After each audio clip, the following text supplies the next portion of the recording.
بسم اللہ الرحمن الرحیم۔ بانجھ ہونا، اگر کوئی کہتا ہے کہ جی آپ کی اولاد کبھی نہیں ہو سکتی ہے تو اس کے لیے یہ وظیفہ میں بتا رہا ہوں۔ اولاد اللہ تعالیٰ کے اختیار میں، نہ ڈاکٹر کے نہ کسی اور کے اختیار میں۔ تو اگر کوئی کہہ بھی دینا کہ جی نہیں ہو سکتا تو پھر بھی آپ اللہ پہ یقین رکھ کے یہ چیز کریں۔ ابراہیم علیہ السلام کو، زکریا علیہ السلام کو اللہ تعالیٰ نے بڑھاپے میں اللہ تعالیٰ نے اولاد دی تھی، تو اللہ تعالیٰ آپ لوگوں کو بھی دے سکتے ہیں۔ چھوٹا سا ایک عمل اس میں یہ کرنا ہے کہ 40 لونگ لے لیں جو آپ کی کچن میں پڑی ہوتی لونگ، ہر لونگ کے اوپر 7 دفعہ یہ آیت پڑھ کے آپ نے دم کرنی ہے قرآن کی، اور جس ٹائم آپ 7 دن کے بعد غسل کر کے پاک ہوتے ہیں اس کے بعد پھر آپ نے اس کو روزانہ کھانا شروع کرنا ہے۔ روزانہ جو ہے نا سوتے وقت 1 لونگ اس کو آپ نے کھانی ہے، روزانہ رات کو سوتے وقت، ٹھیک ہے۔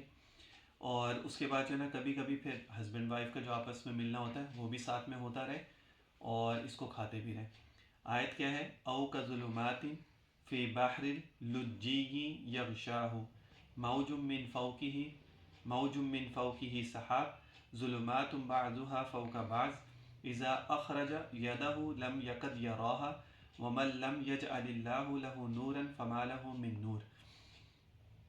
اس آیت کی جو پرناؤنسیشن ہے نا وہ کلیئر رکھیے گا کیونکہ ورڈس اس کے اندر تھوڑے سے مشکل ہیں۔ فی بحر لجی یغشاہ، اس کو غلط نہ پڑھیے گا، اگر غلط پڑھیں گے تو شاید پھر وہ فائدہ نہیں ہوگا، اگر ورڈ غلط ہو جائے گا۔ تو ہر لونگ کے اوپر 7 دفعہ آپ نے اس آیت کو پڑھ کے دم کرنا ہے۔ 40 لونگ لے لیں، رات کو سوتے وقت 1 لونگ کھانی ہے، باقی ہسبینڈ وائف آپس میں ملتے رہیں، اللہ تعالیٰ سے دعا بھی کریں، اللہ تعالیٰ جو ہے یہ بانجھ پن کو ختم کریں اور اللہ تعالیٰ آپ کو اولاد عطا فرما دے۔